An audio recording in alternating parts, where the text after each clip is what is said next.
to talk a lot about balancing, helping people with work-life balance, balancing things, balancing being busy and self-care, a lot about balancing.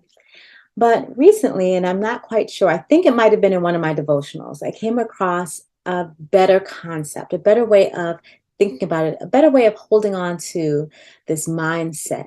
Instead of balancing, I am now embracing ebbs and flows. Right? This idea that just like the ocean waves come in and out and tides go up and down, that our lives bring all these ebbs and flows, and that we need to roll with those ebbs and flows. So there are some times when life is busier, when we have a lot of things on our plates and a lot of responsibilities.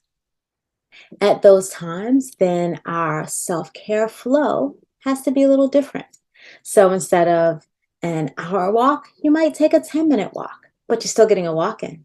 Right? So you can flow with that.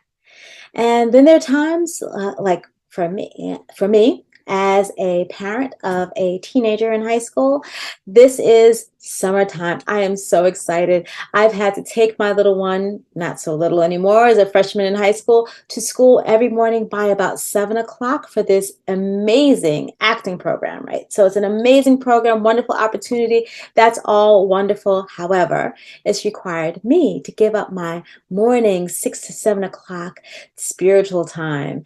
And because 6 o'clock, kids got to be up so that they're ready to get out the door by 7, which means that I have to get busy at 6 o'clock making lunches and making sure everything is all set for the day for them and myself. I am so excited that summer's coming, and now I'll get back to having my 6 to 7 a.m. spiritual time. And I could have woken up at 5:30 or 5 o'clock, but then I wouldn't have had enough sleep because I spend time with my husband in the evening and I can't get to sleep at 8 o'clock. So finding that balance.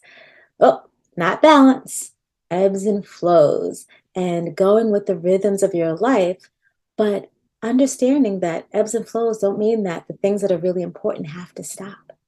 They just might need to be shortened, curtailed, some of them put off a little bit, put on the calendar so that they're not forgotten.